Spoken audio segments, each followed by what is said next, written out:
What is up, bros and broettes? I am Inkslasher, and welcome to another episode of Modern Warfare Remastered 5 Things. Today we've got a super special episode, because this episode is actually going to make you a better Modern Warfare Remastered player. Today we're looking at the weapons in Modern Warfare Remastered, because there's individual little statistics that aren't supposed to be that way, that will actually improve you as a player if you know these little intricate details. So these little weapon secrets that we're going to look at today exist because Modern Warfare Remastered, if you didn't already know this and live under a rock, is based off of an old Call of Duty game, Call of Duty 4. Call of Duty 4 ran off an early version of the Call of Duty engine we play on now, and in fact, this engine isn't a Call of Duty engine at all, it's a Quake engine.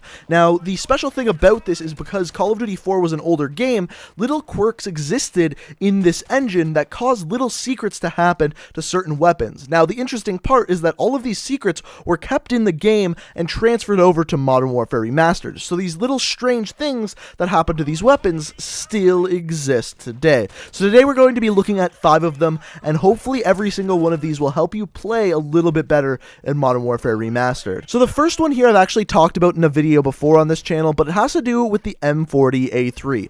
Arguably one of the most iconic sniper rifles from all of the Call of Duty games. Now, with this sniper rifle, it's normally going to be a one-bullet kill from the hips and up, assuming that you're using stopping power. However, there is a way to make this weapon so that is always going to be a one-bullet kill, and you'd think that that would be really overpowered, but all it takes is using a certain attachment. In fact, if you attach an ACOG scope to the M40, it is always going to be a one-bullet kill unless your enemy is using Juggernaut. Now, this is awesome. I highly recommend giving this a shot because all it takes is putting the ACOG scope on. The way that this works is it actually adds 5 damage to the base damage of the M40. So normally the M40 deals 70 damage multiplied by stopping power and multiplied by your multipliers. And what your multipliers are is based on where you shoot someone in the body, you're going to deal a little bit more damage based on where you shoot them. And it just so happens that adding that 5 damage to the base damage on top of the stopping power multiplier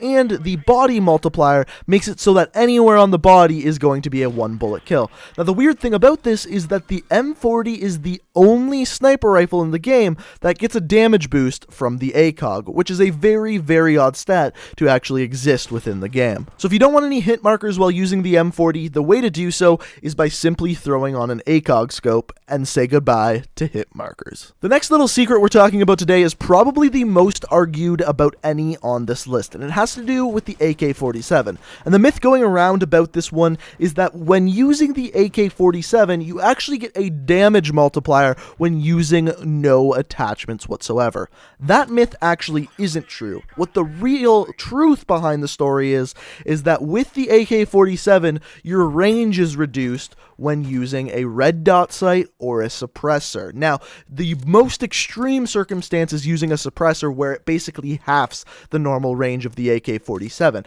However, if you use a red dot sight, the range is hindered by about a quarter of the total length that it normally takes to kill in a certain amount of bullets. Now, that was a big jumble of words, but basically you're going to be getting a 3-bullet kill a lot sooner as opposed to a 2-bullet kill. So what I recommend is it's actually most advantageous for you to use no attachments whatsoever on the AK-47 because you're going to be getting that little bit extra range that you don't get with a suppressor and you don't get with a red dot sight. Using an ACOG is okay, but you're going to experience a little bit more recoil. While we're talking about the AK, let's switch over and talk about the SMG version of it, the 74U. Now, there's actually a couple little secrets within this weapon that you may not have known. The first of which is actually going to improve your game a lot if you didn't know this, and that has to do with bullet penetration. So for most of the SMGs in the game, it's next to impossible to kill someone behind a wall because, well, there's a very low wall penetration on almost all SMGs. However, that is not the case with the 74U. Stat-wise, most SMGs have medium penetration, which in Modern Warfare Remastered, like I said, is next to nothing. However, the 74U has high penetration, and what this means is it has almost the same wall penetration as most assault rifles in this game. What this means is you're going to be able to kill people actually pretty damn easily through most walls in this game with the 74U. This is one stat that's pretty much hidden with the 74U that you wouldn't know unless someone told you. But give it a shot, you'll notice that with the 74U, you're going to get much more hit markers and deal much more damage through walls than another weapon, for example, like the MP5. Another little thing that has to do with the 74U has to do with the hip spread, not damage or bullet penetration, but it's the hip spread with a certain attachment. So for every single attachment, the hip spread's exactly the same except for one. I've heard a lot of people say it changes with the red dot or the ACOG. That is not true. The only case where the hip spread actually changes is from anything to the suppressor. As soon as you throw a suppressor on the 74U, for one reason or another, the hip spread actually gets larger, so it's harder to aim from the hip. So the point being, when you're using that 74U, do not use that suppressor on there. Either the red dot, ACOG, or no attachment whatsoever. The next weird little thing has to do with certain weapons and a perk. This perk is stopping power, and as I've said before in some other videos, what stopping power does is basically reduce your bullets to kill by 1. So normally if a weapon, like let's say the M16, is a 3 to a 4 bullet kill, if you use stopping power, it's going to be a 2 to a 3 bullet kill. Now, this is the exact case for almost every single weapon in the game. However, there's a few that don't quite work like this. The first is the M14 assault rifle. Basically, this weapon is normally a 2 to a 3 bullet kill. However, all this does is make it a 2 to a 2 bullet kill. So it doesn't actually reduce the bullets to kill up close. In fact, it doesn't reduce the bullets to kill until after 37.5 meters. It does do a little bit, but that's supported by the numbers. This is almost the exact same case with the M60E4 LMG. However, there is a weird little glitch when it comes to the Dragonov. Stopping power does next to nothing on the Dragonov. Now, the weird part is that the interaction with stopping power and the Dragonov is very odd. There's no real numbers to back it up or easy way to explain it. The reason being is there's so many different variables. For example, are you using stopping power? Is your enemy using Juggernaut? Where do you shoot the enemy? But the most basic way I can explain this, and I haven't seen a video properly explain it at all on YouTube, but the easiest way to explain it is this. Okay, so normally the Dragonov is going to be a 1 bullet kill from the shoulders and up.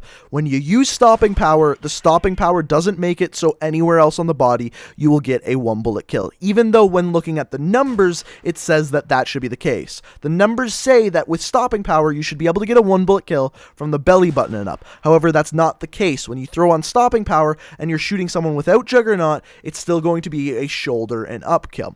So then looking at this, this should tell you that if the enemy is then using Juggernaut, they will be able to counteract your 1 bullet kill to the shoulders and up. This isn't the case. The only thing stopping power does is counteract Juggernaut when using the Dragonov. So if your enemy is using Juggernaut, it will still be a 1 bullet kill from the shoulders and up if you are using stopping power. However, when up against an enemy not using Juggernaut, it doesn't do anything to help you out.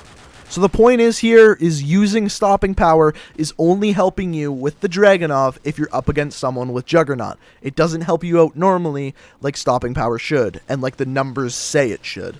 So the final little glitch or secret, whatever you want to call it, has to do with the Scorpion, and more specifically, reloading. Now, if you've played a lot of Modern Warfare Remastered, you've probably noticed by now that reload canceling is incredibly important in this game. What reload canceling is when, as soon as you see the magazine go into the weapon, you can actually cancel the reload and the bullets will be reloaded into the weapon. This works with almost every single weapon in the game, minus the Scorpion. So what actually happens when using the Scorpion is normally when you'd reload cancel, the bullets would be in your magazine and you'd have those bullets to fire. When you do it with the Scorpion, those bullets are not in your weapon and you have the same number of bullets as before you tried to reload. So this obviously causes a problem, and there's even another glitch where it doesn't quite reload right away, but later on, a couple seconds later, the bullets will just magically appear in your weapon. Now, the fan theory behind this is that the Scorpion actually uses a very odd round, the 32 ACP weapon round.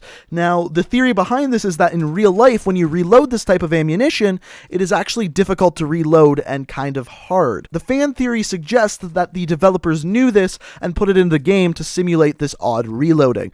When in reality, if you've watched any interviews with the weapon developer in Call of Duty 4, the head weapon developer, which is his job to make these weapons, he didn't even know that this glitch existed. So it was definitely not put in there on purpose. It's a little glitch with the game engine and the coding behind this weapon. It wasn't put in there on purpose. The developer didn't even know about it himself. So the point is just be very careful while reloading with the Scorpion and don't reload cancel too early. But all in all, these were 5 things you probably didn't know about weapons in Modern Warfare Remastered. Let me know down in the comment section below which one of these things you did know, which one of these things you didn't know. I'm really interested to hear what you think. Also, if you're new to the channel and like what you see here, I upload new Call of Duty videos every single day of the week, and if that interests you, that red subscribe button is sitting down there with your name on it. But thank you guys so much for watching. You can check out my Twitch, Twitter, and Let's Play channel down in the description. Thank you guys so much for watching. I hope you enjoyed, and until next time, peace out.